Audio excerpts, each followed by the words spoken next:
Saprophytic type का nutrition होता है और इन्हें हम सैप्रोफाइट्स भी कह सकते हैं, सैप्रोफाइट्स। नेक्स्ट पढ़ना है लाइकेन। लाइकेन जो वर्ड है ये काफ़ी इंटरेस्टिंग वर्ड है, क्योंकि लाइकेन से हमें प्राप्त होता है लिटमस, जिसे हम एसिड और बेस को आइडेंटिफाई करने के लिए यूज करते हैं। लाइकेन दो अलग अलग वैरायटी के ऑर्गेनिज्म का कम्बिनेशन फॉर्म है, जिसमें सब एक एल्गी होता है और दूसरा फंगी होता है। It is the symbiotic relationship of algae and fungi. मतलब ये लाइकेन जो है ये फंगी और एल्गी के बीच का कनेक्शन है। ये इन दो अलग अलग कैटेगरी को जोड़ता है। इसका मतलब जब सबसे पहले बैक्टीरिया डेवलप हुए होंगे, उनसे फंगी डेवलप हुए होंगे, तो फंगी से एल्गी बनने से पहले लाइकेन बना होगा।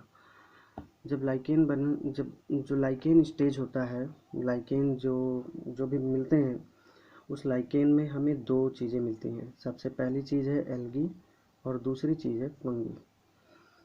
फंगल जो होता है वो नीचे की तरफ होता है और वो बेस से जहाँ वो अटैच होता है वहाँ से वो न्यूट्रिएंट्स एब्जॉर्ब करता है, मिनरल्स एब्जॉर्ब करता है।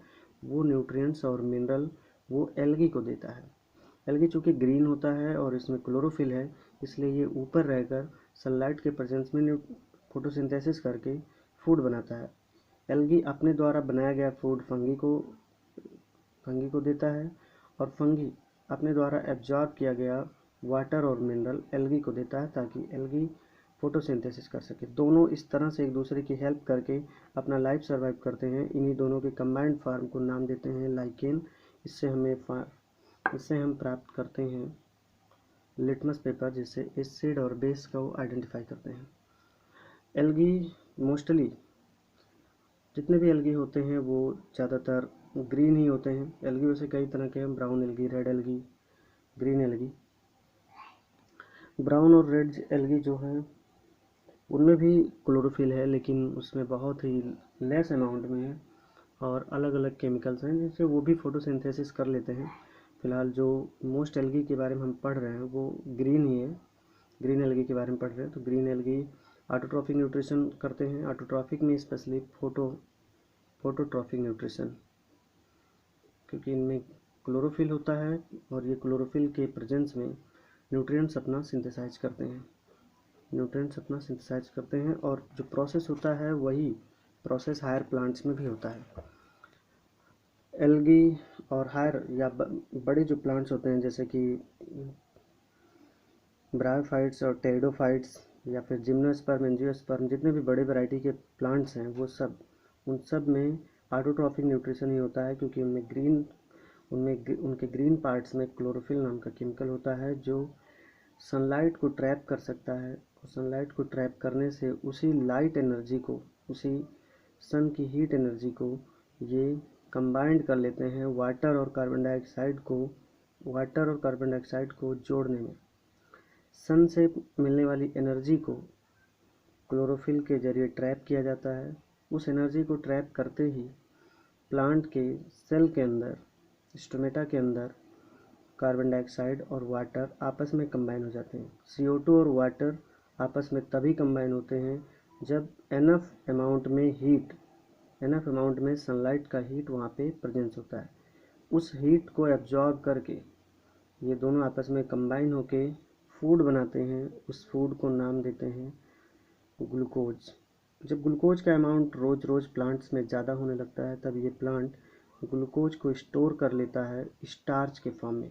तो प्लांट जो फूड स्टोर करता है उसे कहते हैं स्टार्च, और जो इंस्टेंट उसी समय बनता है, फॉर्मेशन जो होता है, उसे कहते हैं ग्लूकोज। स्टार्च एक कॉम्प्लेक्स कार्बोहाइड्रेट है, ग्लूकोज एक सिंपल कार्बोहाइड्रेट है। साथ में फोटोसिंथेसिस के प्रोसेस में जो गैस रिलीज होती है वो गैस होती है ऑक्सीजन।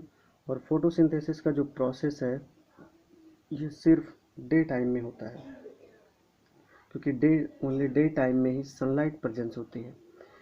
ये जो प्रोसेस है ये एक प्रकार का इंडोथर्मिक प्रोसेस है, क्योंकि इस प्रोसेस में वाटर और CO2 को आपस में कंबाइन होने के लिए एनर्जी दी गई है, और ये एनर्जी जो इसे दी गई है ये सनलाइट की एनर्जी है। इसलिए photosynthesis is a endothermic chemical process. Next जो हमें पढ़ना है न्यूट्रिशन, वो है अमीबा और पैरामीशियम में। अमीबा, पैरामीशियम, यूग्लिना, ये सभी यूनिसेलुलर ऑर्गेनिज्म होते हैं जिसमें अमीबा और पैरामीशियम का न्यूट्रिशन एक ही जैसा होता है, जिसे कहते हैं holozoic nutrition, means solid food eat करना। जब कोई ऑर्गेनिज्म सॉलिड फूड ईट करता है तो उसे हम होलोजोइक न्यूट्रिशन कहते हैं, क्योंकि जो सॉलिड फूड होता है, सॉलिड का मतलब है कॉम्प्लेक्स फूड। जो सॉलिड फूड होता है उसे हम कॉम्प्लेक्स फूड भी कह सकते हैं। इसे उस ऑर्गेनिज्म के अंदर एंजाइम की मदद से डाइजेस्ट करना पड़ता है। विदाउट एंजाइम ये फूड डाइजेस्ट नहीं हो सकते, इसलिए इस फूड को कॉम्प्लेक्स फूड कहते हैं। तो अमीबा, पैरामीशियम, ये सभी जो भी फूड को इनटेक करते हैं, उस फूड को ये अपने अंदर प्रेजेंस एंजाइम की मदद से ब्रेक डाउन करते हैं और तब उससे वो एनर्जी फाइंड करते हैं। तो इस तरह से अमीबा और पैरामीशियम में जो न्यूट्रिशन होता है उसे होलोजोइक कहते हैं।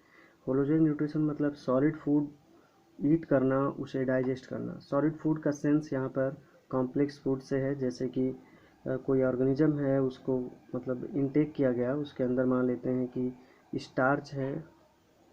स्टार्च तो ऐसे किसी ऑर्गेनिज्म में इस तरह होता नहीं है, लेकिन मान लेते हैं कि कोई पार्टिकल ही है या कोई फूड पार्टिकल इसने ईट कर लिया, वो स्टार्च है, तो वो उसको एंजाइम की मदद से ग्लूकोज में बदल लेगा। तो इसे कॉम्प्लेक्स फूड का सिंपल फूड में बदल जाना ही डाइजेशन कहलाता है, और ये डाइजेशन एंजाइम के प्रेजेंस में हुआ है। तो ऐसे डाइजेशन जिनमें किसी कॉम्प्लेक्स फूड को सिंपल में बदला जाता है, यह एक कैटाबोलिक प्रोसेस भी कहलाता है। साथ में उस कॉम्प्लेक्स फूड को हम सॉलिड फूड भी कहते हैं। सॉलिड का मतलब यहाँ पे कोई कड़ा या सॉलिड कठोर चीज़ से नहीं है। सॉलिड का सेंस सिर्फ कॉम्प्लेक्सिटी से है, मतलब वो जो कंपाउंड होगा वह अधिक एटम एंड मॉलिक्यूल का कंपाउंड होगा और उसे एंजाइम की मदद से और छोटे छोटे मॉलिक्यूलर फॉर्म में बदला जाएगा। नेक्स्ट है यूग्लिना। यूग्लिना एक ऐसा ऑर्गेनिज्म है जिसे हम प्लांट्स भी मान लेते हैं और एनिमल्स भी मान लेते हैं, क्योंकि यूग्लिना में दोनों कैरेक्टर होते हैं। इसके अंदर क्लोरोफिल होने के कारण हम इसे प्लांट मानते हैं, लेकिन दूसरा बाकी सभी कैरेक्टर्स एनिमल जैसे होते हैं, इसलिए इसे एनिमल मानते हैं। तो हम ये कह सकते हैं कि यूग्लिना जो होता है ये प्लांट और एनिमल के बीच का कनेक्टिंग लिंक है। स्पेशली यूग्लिना में जो न्यूट्रिशन होता है वो होता है मिक्सोट्रॉफिक न्यूट्रिशन। मिक्सो नाम इसलिए दिया गया क्योंकि इसमें ऑटोट्रॉफिक और हेटरोट्रॉफिक दोनों होता है। मतलब यूग्लिना जो है ये अपना फूड खुद सिंथेसाइज कर लेता है सनलाइट के प्रेजेंस में, क्योंकि इसमें क्लोरोफिल होते हैं। क्लोरोफिल पूरे बॉडी में नहीं होते, कुछ पैचेज के फॉर्म में प्रेजेंस होते हैं। और ये हेटरोट्रॉफिक भी न्यूट्रिशन करता है। अगर सनलाइट नहीं है तो ये दूसरे ऑर्गेनिज्म को ट्रैप करके उनको ईट कर जाता है। यूग्लिना फ्रेश वाटर में रहने वाला ऑर्गेनिज्म है। फ्रेश वाटर मीन्स होता है जिस वाटर में साल्ट्स ना हो या साल्ट्स बहुत ही कम हो, जैसे कि ओशियन वाटर, उसमें साल्ट्स बहुत ज़्यादा है तो उसे हम साल्टी वाटर या मरीन वाटर कहते हैं। तालाब, पॉन्ड्स, रिवर, डिचेज, ये सभी जो होते हैं इनके वाटर को हम फ्रेश वाटर कहते हैं, क्योंकि इनमें साल्ट्स नहीं होते। तो अमीबा, पैरामीशियम, यूग्लिना, ये सभी फ्रेश वाटर एनिमल्स होते हैं, यूनिसेलुलर होते हैं ये सभी। तो Euglena synthesize their own food in presence of sunlight. तो यूग्लिना अपना फूड सनलाइट के प्रेजेंस में ही सिंथेसाइज कर लेता है, और सनलाइट को इसे पाने के लिए वाटर के सरफेस पर आना पड़ता है। सरफेस के पास वो तैरता रहता है, जिससे अधिक से अधिक न्यूट्रिशन फाइंड कर सके। इस तरह से यूग्लिना अपना फूड सिंथेसाइज कर लेता है, और जब सनलाइट नहीं होती या फिर ये ऐसे क्लाइमेट में होता है जहाँ पे सरफेस पे भी सनलाइट नहीं पहुँच रही है, तो ये नीचे की तरफ घूम करके अपने से छोटे ऑर्गेनिज्म को इनटेक करता रहता है, जिससे इसका न्यूट्रिशन का प्रोसेस चलता रहता है। नेक्स्ट हम लोग को पढ़ना है nutrition in higher plants. Higher plants में न्यूट्रिशन का सेम वही मेथड है। उन्हें भी न्यूट्रिशन यानी कि फूड के लिए किसकी ज़रूरत है? वाटर की, कार्बन डाइऑक्साइड की, सनलाइट की और क्लोरोफिल की, जिसमें से वाटर और कार्बन डाइऑक्साइड को रॉ मटेरियल कहते हैं। रॉ मटेरियल मीन्स कच्चा मटेरियल फॉर फोटोसिंथेसिस, मतलब फूड बनाने के लिए जो रॉ मटेरियल की आवश्यकता होती है, रॉ मटेरियल जो रिक्वायर होता है वो होता है वाटर और कार्बन डाइऑक्साइड। रॉ मटेरियल इसलिए नाम दिए हैं क्योंकि कार्बन डाइऑक्साइड और वाटर की मदद से ही, कार्बन डाइऑक्साइड और वाटर की मदद से इन्हें हम रॉ मटेरियल कहते हैं। और जब ये सनलाइट और क्लोरोफिल के प्रेजेंस में आपस में कंबाइन हो जाते हैं तो यही बदल जाते हैं फूड में। तो फूड हो गया हमारा प्रिपेयर्ड मटेरियल, और फूड बनाने के लिए जो मटेरियल हमने यूज किया वो मटेरियल कहे जाते हैं रॉ मटेरियल। तो इस तरह से CO2 and H2O is the raw material for photosynthesis या for making the food in plants. Sunlight और क्लोरोफिल इस प्रोसेस को कंप्लीट होने में रोल प्ले करते हैं। सनलाइट इस प्रोसेस में एनर्जी देता है जिसके कारण ये दोनों आपस में कंबाइन होते हैं।